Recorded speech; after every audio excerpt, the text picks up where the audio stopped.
अगले दिन श्वेता वर्मा आंटी के पास जाती है मिठाई का डब्बा लेकर। अरे आओ आओ, कैसे आना हुआ? जोर से नहीं बोलूंगी। वो सामने वाली दुकान है ना, वहां मैं अपनी पार्लर की दुकान खोलने वाली हूँ, उसकी मिठाई है। अरे वाह, बहुत बधाई हो तुमको। हाँ, मैं कमाने लगूंगी तो राजेश पर पूरे घर का बोझ नहीं रहेगा ना आंटी जी। ये तो है। पर ये बता कि तूने ये बात किसी और को तो नहीं बताई ना? अरे नहीं नहीं, पिछली बार गलती कर दी थी, काली नजर लगी किसी की और राजेश के हाथ से वो दुकान चली गई थी। सबको मत बताना। चलो मैं चलती हूँ, कल दुकान की बात करने भी तो जाना है। अगले दिन श्वेता दुकान के लिए मालिक से बात करने जाती है। अरे लेकिन दुकान तो हम कल रात को ही किसी को दे चुके हैं। कल ही? हाँ, कल ही। 2 दिन बाद कोई यहाँ पार्लर भी खोल लेगा।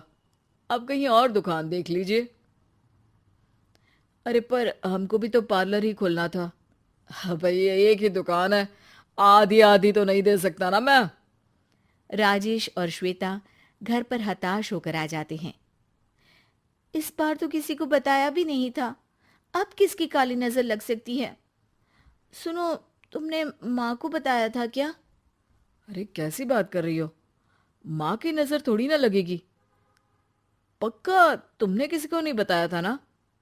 सिर्फ वर्मा आंटी को बताया था, उन्होंने ही मुझे किसी को नहीं बताने को कहा। अरे यार, तुम भी सही हो। मेरी माँ को नहीं बताने को कह रही हो, पर वर्मा आंटी को बताना तुम्हें जरूरी लगा। अरे वर्मा आंटी ने ही तो काली नजर के बारे में बताया था ना, वो हमेशा हमारा भला ही तो चाहती हैं। मेरी माँ भी हमारा भला ही चाहती है। अरे पर चिल्ला क्यों रहे हो? बात नहीं कर सकते क्या आराम से? नहीं आता वो आराम से बात करना, और करना भी नहीं चाहता हूं मैं। दुकान जाने का दुख गुस्से में बदल गया था और राजेश और श्वेता में बात बंद हो गई थी। 2 दिन बाद मोहल्ले में पार्लर का इनॉग्रेशन हुआ, जिसमें मोहल्ले के सभी लोगों को बुलाया गया, पर श्वेता, राजेश और माँ नहीं जाते। माँ, अंदर आ जाओ। क्या देख रही हो? अरे नया पार्लर देख रही हूं अपने आंगन से। देखो, माँ को दूसरे का सुख देखने में कितना मजा आ रहा है, मेरा दुख नहीं दिख रहा इन्हें। यहाँ मेरा पार्लर भी तो हो सकता था। अरे चुप रहो यार, हर बात में लड़ाई क्यों ढूंढ रही हो?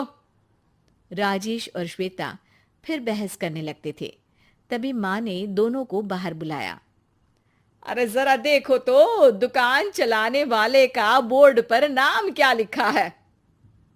श्रुति वर्मा। गाड़ी निकाले बेटा, हमें कहीं जाना है। काली नजर का इलाज कराने? राजेश अपनी बाइक निकालता है। तीनों ट्रिपलिंग कर रहे हैं। माँ राजेश को उस मॉल वाली दुकान पर लेकर जाती है जहां राजेश अपनी दुकान खोलने वाला था। यही दुकान लेना चाहता था ना तू? हाँ, पर इनको भी दुखी करने लेकर आई हो क्या यहाँ पर दुकान दिखाकर? वहां काफी नहीं था? अरे श्वेता, थोड़ा सब्र रख, अभी पता चलेगा कि हम यहाँ क्यों आए हैं। बता, इस दुकान चलाने वाले का नाम क्या है?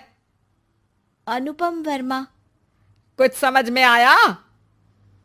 वो दुकान वाली श्रुति वर्मा, ये दुकान वाला अनुपम वर्मा, और हमारे पड़ोस में हमने उस दुकानों के बारे में बताया किसको था?